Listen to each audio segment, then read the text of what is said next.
It's New Year's Eve and it's very, very cold out here. And the sun is out. The last couple of days, it's just been a complete whiteout fog. It's been freezing and horrible. And now the sun's out. So I've come outside finally. It's been so hard to do anything in this cold weather. This is the handle for the water pump. And what I discovered was that this end was so seized up that I'd never get the two bits apart to put in a new leather cup that acts as a suction cup to pull the water up through the pipe. And rather than, you know, try to do something crazy like learn electrolysis and reverse the rust so I can unscrew the two bits, I found that for about 20 euros I could just buy a new bit. So I've bought a new bit, and I think it was worth every penny, because why mess around with something? I mean, the pump isn't ancient. It's not so old that it's a one of a kind, and you can still buy parts for them. So I've got a new bit. I'm going to put that on, and then I might be able to put the pump back together. I think I've still got some rust removal to do on the other part that's already attached to the top of the well. But then it can go back together, and then we can pump water, and it'll be very, very exciting.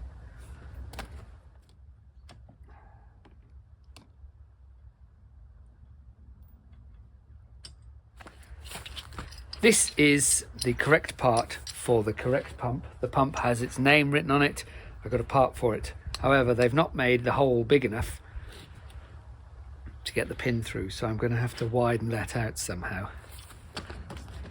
One chisel, one hammer, one bang, it's opened up.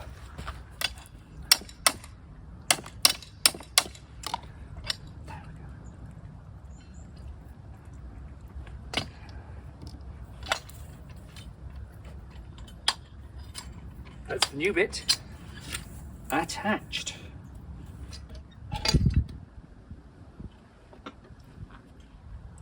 The question is, can I find the bolts that attach the top to that and put it all together? I'm not sure what I've done with them.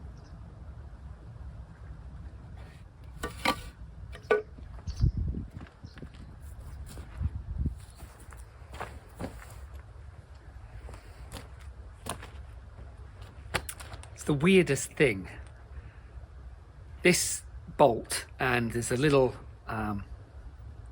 sort of almost crescent moon shaped half circle thing attached, a special washer for connecting.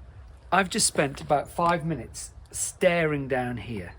I mean, combing with my eyes the ground, looking for it, and I couldn't find it.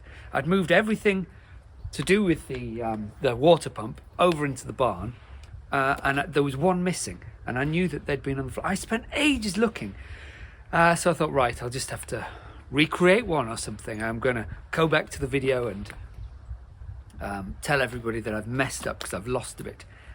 And as I walked out, it was right there. I mean, so right there that you couldn't miss it. Anyway, I found it. Ha!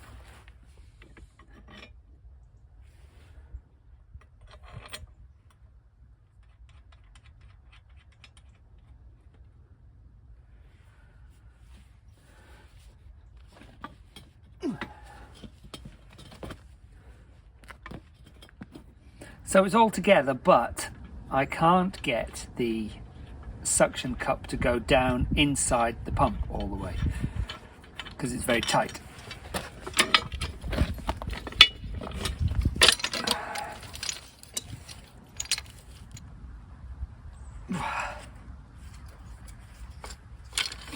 I'm guessing the thickness of the leather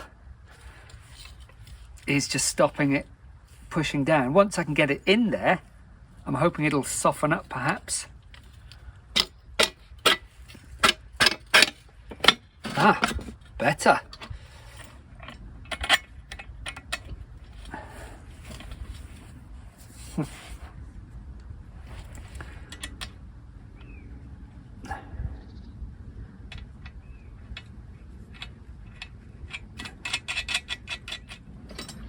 So I guess you can have that's wherever you want it. I suppose you can have it on the side if you want it. Maybe I want it on the side.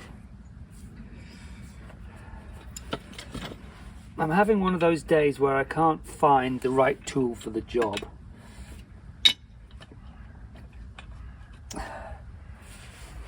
And I can't find my socket set, so I'm using a giant adjustable spanner.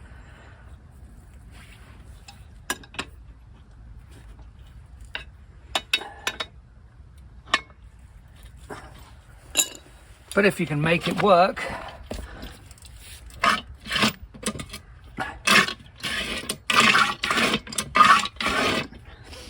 I think that really wants some water. So we're almost there. It's New Year's Eve and the sun has come out. So I'm finally planting in my standard roses. So these are roses where roughly two or three, have been grafted onto a different kind of rose that grows a tall stem. So you get this sort of instant beautiful rose bush up on a high stem. Obviously this is going to grow and develop over time. It's quite a young one, but I've got 4 of them to go into my, I've been calling it a formal garden, but anyway, a symmetrical garden, and I keep sort of chipping away at bits of grass as I go along. So that's what I'm doing. Oh, here comes Bunty. I found these stakes in the barn. 3 of them are okay. One of them's a bit rough, a bit old, a bit thick, but I needed 4, so that's what I'm going to use.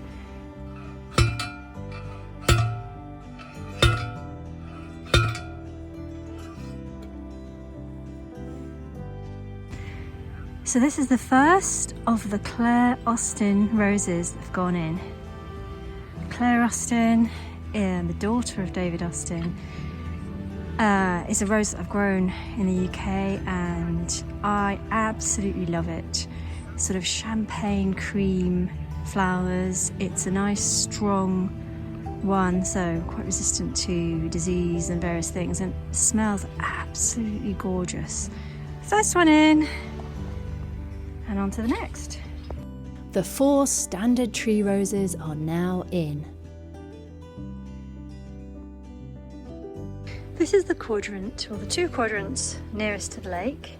So they get a bit more sun than the ones closer to the chateau. And so I think they're maybe going to have the earliest start. And if you look closely, you can just about see that one of the narcissus bulbs is peeping through. And over here, looks like there's a tulip just starting to peep through. Oh, and there's another one. The next thing I'm going to do, which I know I'm doing everything late, but I'm just going to do it anyway, is I'm going to plant some allium bulbs. I'm going to put them at the front here, and I'm going to have to be really careful to put in lots of sand into this heavy clay, so we'll see what happens. Alliums are onion family and they love sandy soil, which is the opposite of what we've got here. Look at the heavy clay. So I've put some gravel in the bottom and then I've added a lot of sand and popped the alliums in. At least one of them is getting ready to sprout, so it's not a moment too soon. And then I'm going to put some compost mixed with sand on top. Alliums are in. So I've done 2 holes. 2 allium holes, so pretty happy with that. 2 more to do. Seasoned gardeners will be wondering why my flower beds are so ragged. Fear not, all the grass within the formal garden will be removed to leave only 4 large quadrant flower beds. Welcome to Jane's Find of the Day with Jane. Hello and welcome to this week's Find of the Day at Chateau de Pican. Today I'm going to be talking about this lovely thing. As you can see, it's in the shape of an orange. There's a stem and a leaf and there's a little hole where you can put the spoon through. So it's a pot for marmalade. And sometimes you see these things and they're cute, but they can be quite clumsy looking or quite ugly almost. But this is really rounded, lovely shape, and it's kind of got the pitting that you get in an actual orange peel. So I think it's a really well executed, really attractive version. Plenty of room for marmalade in there. And on the bottom there's a mark, and I've been able to decipher it, and it says Sarreguemines, France, which is a small town in the northeast of France, close to the German border. And turns out there's quite an interesting history. Pottery began to be made there in 1784. It dates back a long time. Apparently the brothers who set it up weren't hugely successful until about 1800, when it was taken over by somebody else. And then it became hugely successful, so much so that Napoleon bought a lot of porcelain from there. And most of Paris Metro's tiles, the original tiles, were manufactured in Sarreguemines. So yes, it had a very interesting history. This style of pottery is called majolica, which is a rather lovely word. And apparently it was to follow a tradition of Italian pottery called maiolica. And it is earthenware that has a specific type of glaze, mostly lead with a bit of tin added. And the majolica style of pottery was added to the factories in Sarreguemines in the 1860s. I don't think this is as old as that. And in fact, the mark that's on the bottom, although it clearly says Sarreguemines in France, I think it indicates, by virtue of the style of mark, that this is a more recent piece. But the factory stopped production in 2007, so we know it's definitely older than that. But yeah, it's a really lovely, really lovely item. And when I first found it in the kitchen in the chateau, I thought, ooh, that's nice. Winter had descended on the chateau, offering up exquisite views of the Pyrenees through the clear air, and some beautiful winter landscapes as well. It also meant it was cold enough to freeze the balls off a brass monkey, so we were working on ways to keep certain rooms warm without losing heat too quickly. What the wall's made of, I think it's made of talcum powder or something.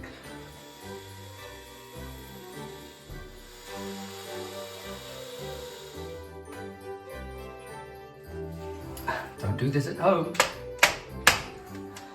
This single glazed window, made up of 4 panels of glass, is a window that we use the most, if you like, in the kitchen. It's the only window, apart from the windows over the doors. And of the 4 panels, 3 of them have got cracks in. 2 of them are held together with sellotape, and it's just single glazed glass, so it's going to have to be replaced. But in the meantime, and before we've had a chance to decorate in the kitchen, we're going to put up a blind here and some curtains over the doors, just to give us some insulation for the winter months.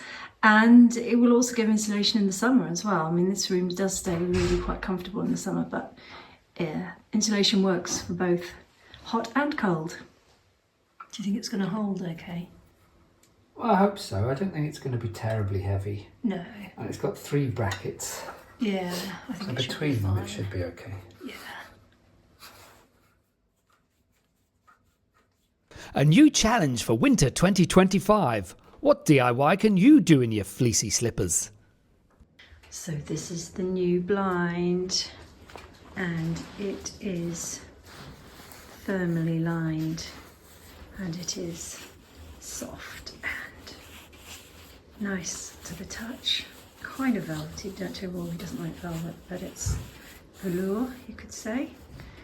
I didn't have a huge amount of choice in terms of design, but I think this will do just fine. It's a William Morris design in quiet blue-grey colours, which goes with more or less anything.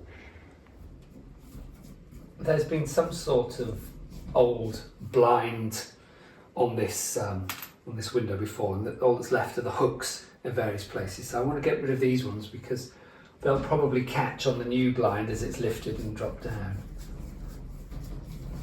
Yeah, I think there was some sort of lace frill, lace curtain there. I'm not a big fan of such And these things. ones are glued on. Oh, right. So I'll just leave them. I don't think they're going to catch, or if they do, then we'll deal with them. But They should be okay, I Yeah. think. Because it will probably go over the... that, of course, yeah. whatever that is called. Handle, opening. Right, I'll grab the blind. Okay. Oops. Oh. It's on. It's on! We have a blind. Oh, it's night time. I think I'll close the blind. Good idea. Slow to go.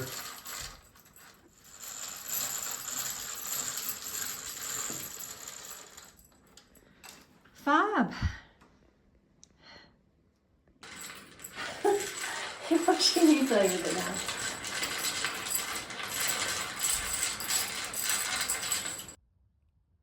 I just had to address the build-up of rust and crud on the lower half of the pump assembly before I could reattach and test it out.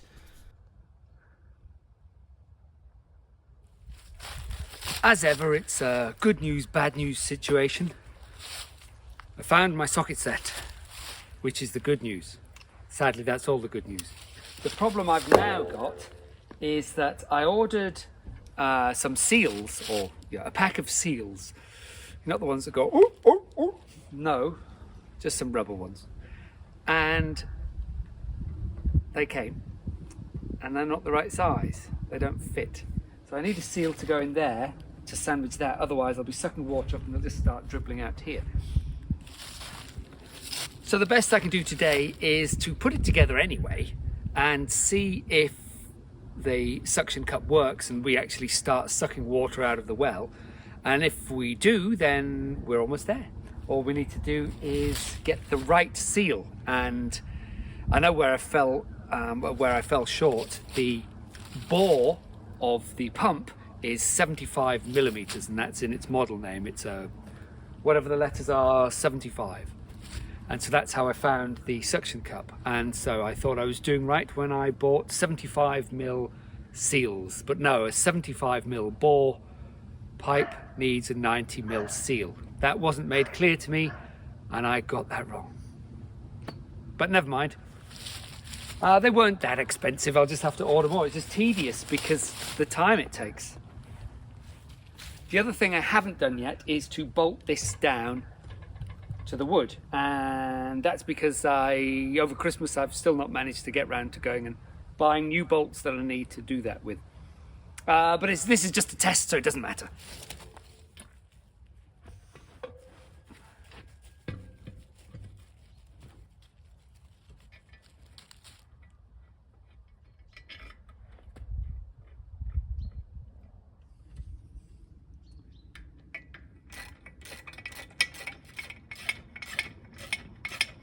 I'm putting a lot of faith in my handiwork, standing over a well on a cover that I built. Okay. Will it stand on its own? Woo.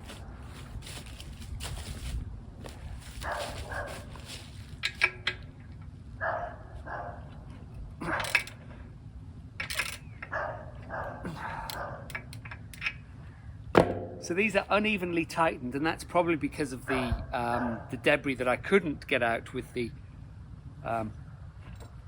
wire brush tool. In case it works, I'll move the tools out of the way. Here goes possibly nothing.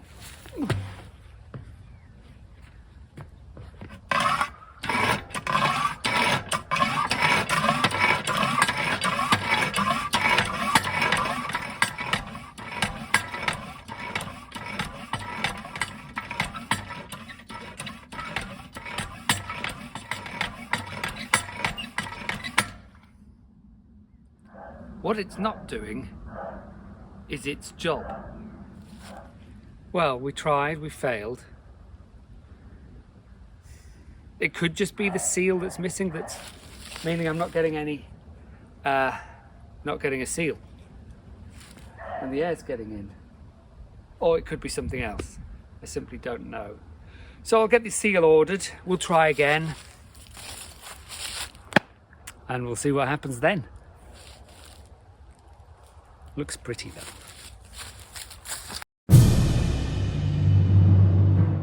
The moment that perhaps none of you have been waiting for. In terms of what it might be worth, I've managed to find the exact same item, and this one is in perfect condition as far as I can tell. There aren't any chips or cracks, it's not been mended. And the one that's being sold in the US, they're asking $185 for it, which seems like quite a lot, but it really is quite an attractive and special item. So maybe someone will pay that. Anyway, I think it's really charming, and can't wait to make some marmalade and put it in there. Well, it's New Year's Eve and I'm trying to just get a little bit of work done before the end of the year. And it's at the afternoon now, so I've been really rubbish. I've hardly done anything today. But what I wanted to start doing is start templating out all the tiles I've got to cut down for the bathroom in the guest suite, so the secret bathroom. And sadly, I didn't retain any complete hexagonal shaped tiles for me to template off. But what I do have is several offcuts which were, half cut to size. And so I've been able to use this on one. Here it is. So I've templated this one out, which I'll then cut out, and then I'll put it up in the bathroom and test it to make sure that it is the same size and is going to fit with the others. And then the rest of the pile that's down here, I will cut down as many as I need for the job, and then we can get that job finished. We can get the floor done. It'd be so nice to have that floor done. And when that floor's done, then the bath can go in.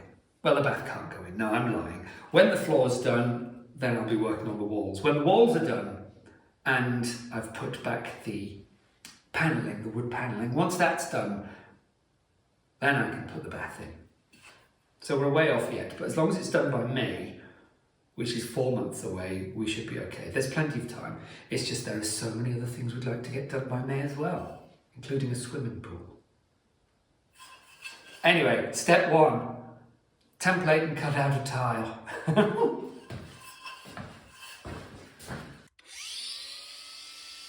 I'd forgotten just how dusty cutting tiles was. Whilst not my favourite job, it's one that is satisfying once finished.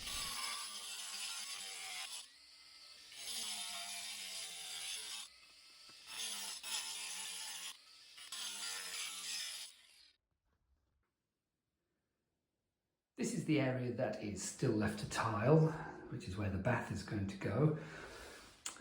And I've got a little bit of tidying up to do here as well. This is the tile that I've just cut, and I think it fits pretty well. All of the tiles were ever so slightly imperfect, and I'm not going to be changing that trend. I was happy enough with my template tile. All that was left to do was to cut the rest of them out, but that can wait until next year. If you've watched this far, then why not watch another? From Jane and me, Bunty and the rest of the animals, Happy New Year. Look out for us in the next series of Channel 4's Chateau DIY, starting in the new year.